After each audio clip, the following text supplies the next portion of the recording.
tay, biskwit muna. Oh, ito kasi. Mabulunan ka dyan. Oo. Takot magpakain dyan eh. Baka mabulunan. Kaya nga bumili ako ng biskwit para nga, yan kasi may palaman yung biskwit na yun eh, yung Hansel. Ayan. Ito na lang ha.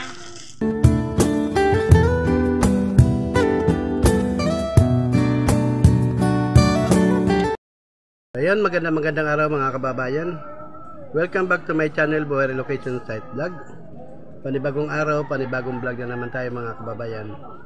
So mga kababayan, meron pong ipinadala sa atin ng United OFW Charity Group na para kay Tatay Alfredo. So yun mga kababayan, ito ang pinamili natin. Pumili tayo ng isang bundle na diaper. Siyempre ang hindi natin makalimutan mga kababayan, tinapay. Ayan. Saka mga kababayan ay bukod sa tinapay, bumili rin tayo ng biscuit para kainin niya. At ang ano pa mga kababayan, siyempre bumili ako ng Bear Brand. Isang dosina po ito. And then noodles, yan mga ito. 10 pirasong noodles. Lucky me. So ayun mga kababayan, ihatid natin to ngayon. Samahan nyo ako. Ihatid na natin kay Tatay Alfredo. So ayun mga kababayan,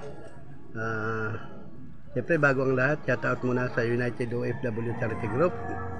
Maraming salamat po sa United OFW Charity Group. Tara mga kababayan, samahan nyo kami. Kababayan, papunta na tayo sa bahay ni Tatay Alfredo para may hatid natin itong grocery.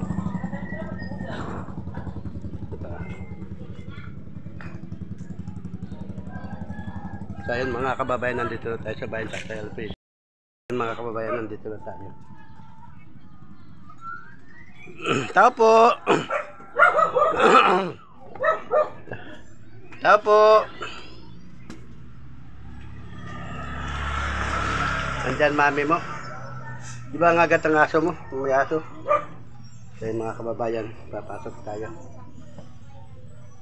Magandang araw, ano? Ay, salamat. Huwag mo palo yung aso, be. Huwag mo palo, baka kagating ka. Pwede pumasok na. Okay.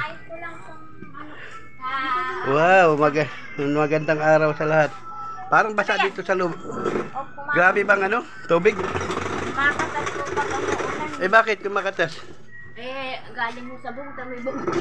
Ay, ang daming anak ng aso mo. Ano ko na nga eh. Pinamimigay mo? O binibinta? Bibigay ko lang po. Tay! Magandang araw. So yun mga kababayan, basang-basa dito. Bakit kumakatas yung sahig? Pag may tubig ang ilalim? Kaya nga po eh. Kailangan siguro doblehan ng ano. Sinaantay ko din sa pala. Musta tay? Ha? Ay mga kababayan, si Tatay Alfredo.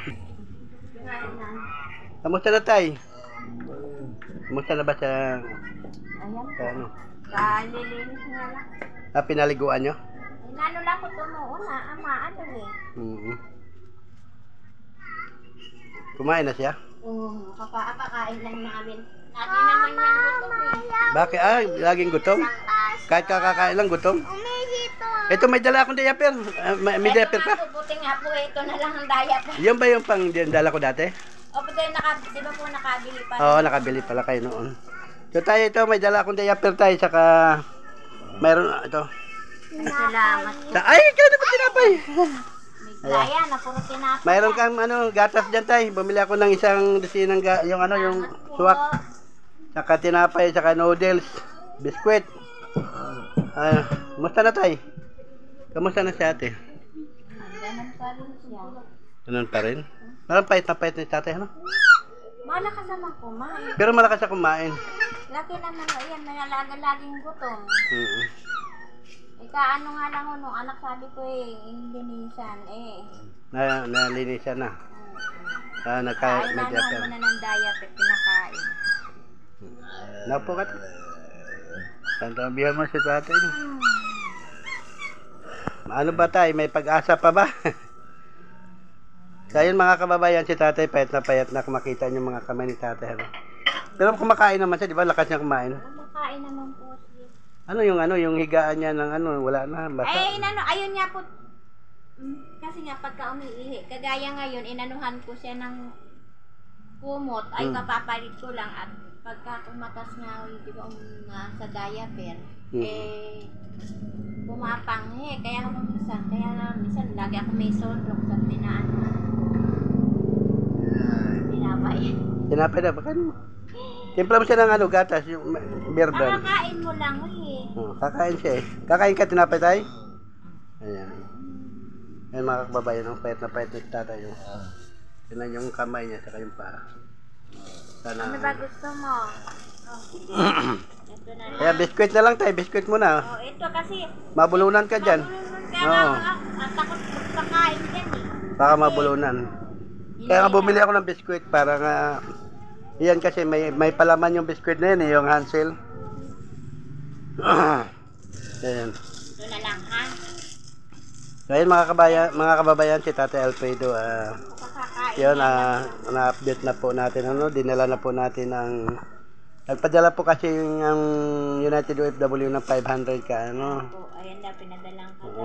Salamat po. Kaya pinamili ko. Salamat. Ano sabi mo tayo? Salamat daw. So siyempre, pasasalamatan ko lang po ang United OFW Charity Group na sila po ang nagpaabot kay tatay ng tulong. Ayan, wala ka ng diaper. Diaper kagad na sila nagsabi. Kasi ibili mo si tatay. Wala na, diaper na ako. Dirito yung anak ko, 4 na piraso na naman yung diaper niya. Oo nga, tapos siyempre, napakahirap lalo ngayon, wala kayong trabaho, ang lakas ng ulan. Di ba kayo pinasok ng tubig dito? Nung nakaraan pero yan, katas-katas yan pagka yan hindi na naman naglubay ang ulan. Papasok talaga dito. So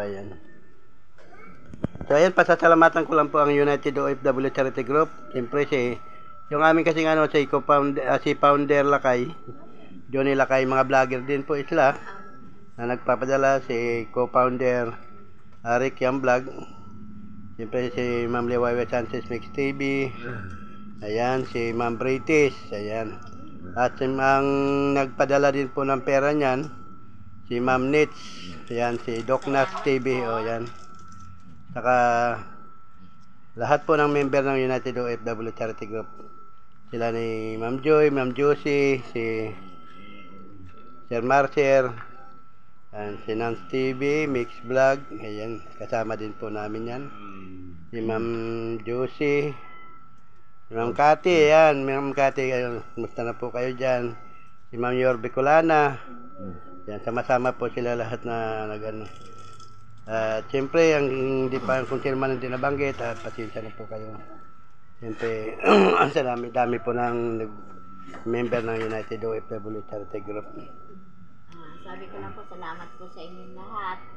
Natulong po sa asawa ko. Salamat po. Yun lang po masasabi ko. Maraming salamat po. Sana hindi magsawa at magtumulong sa atin, kahit na pakunti-kunti lang kasi siyempre alam naman Kaya si Ma'am Joma, kamusta na po kayo? Thank you po, thank you. So, lalo na ngayon na bumabaha Opo ilan nga po kaya kami dahil minsan nga pagka malakas ang ulan, yan tumutulo. Buti naman dito sa hinihigaan niya hindi. Kaya nga yung basa yung namin pagka sa katas po ng tubig dito pumapasok sa inyo. Ang katas niyan galing sa ilalim. Nandun na yung sa CR Kaya pala parang mabaho Yan po Parang mabaho yung Hindi nalalangap ni tatay ang amoy. Basa na naman higaan mo tay. Nabasa na naman yung higaan mo yung binili ni Ma'am British. Nabasa. Ayan. Basa yun? Kuha mo nga ako na nandiyan dyan nga. Timplahan mo siya ng gatas kaya Maya. Kahit na malamig lang naman yun, di ba? Parang i-store lang naman niya yun. Sarap yung gatas. Lagi naman siya nakahiga, Pero wala na siyang gamot na iniinom. Wala nga po, di ko pa rin napapa-check up at ng gamot at Hindi kailangan pag inano mo siya, kailangan bagong reseta. Di ba nga ako nung huli, kaya hindi ko naman niya siya madala ng ospital. Gusto ko nga sana may gamot kaming mapapainom. Ang kaso, pag pumunta ka ho ng ospital, kailangan namin ng panggastos din, panggastos. Sa gamot. Ngayon, wala talaga siyang iniinom ngayon. Wala na mo siya iniinom. Wala na rin ayuda dumating sa kanya, Wala na. Kaya puro po paano yung halimbawa, yung pagkain sa araw-araw? Nakita kita lagi, wala ka namang trabaho din. Sumi-extra nga lang po ako ngayon. Kagaya ngayon, dapat, hindi ko alam kung baka bukas ako tawagan. May extra lang ako maglaba doon sa Bombay. Sabi ko, kagaya ko ngayon, umuulan. So, ayan. Ikot-ikot lang pagka atay. Yan mga kababayan, kumakain si Tatay Alfredo. Yan.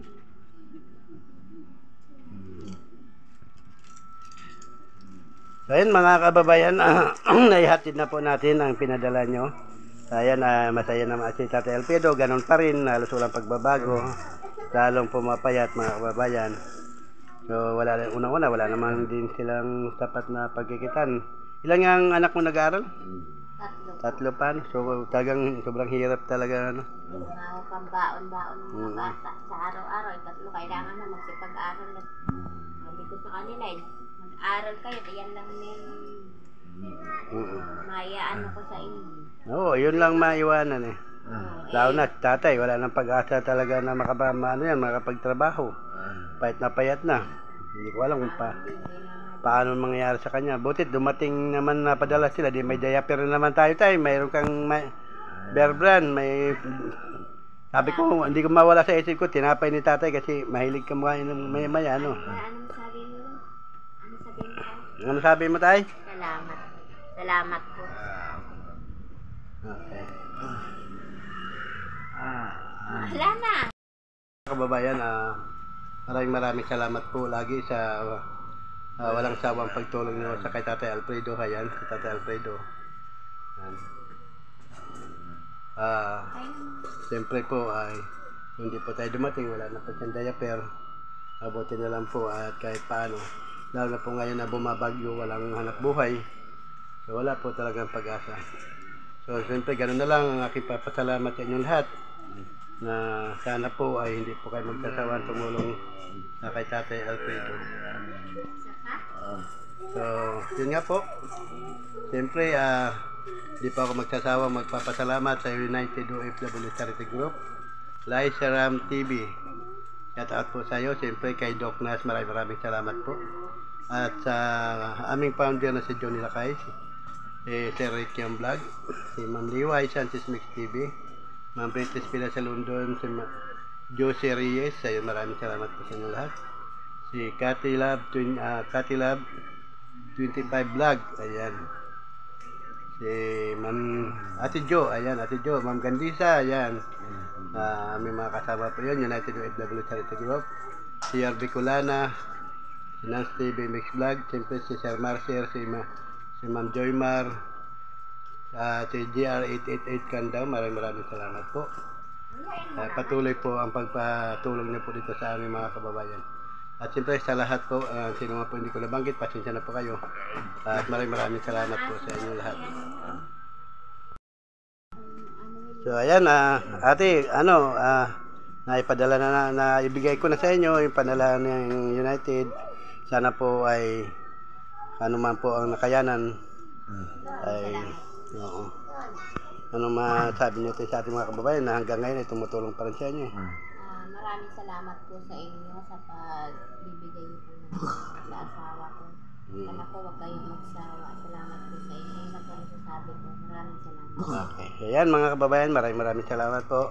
Tatay Alfredo ay narinig niyo naman. Pasalamat. Ayan. Sabi mo? Yung kanyang braso. Sabi mo ay?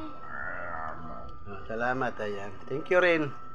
Magpalakas ka tayo. Huwag kang manalangin na tayo sa Panginoon at gagaling din kayo. Ayan, maraming salamat po. Tayo ulit. Bye-bye po. Maraming salamat po, United OFW Charity Group.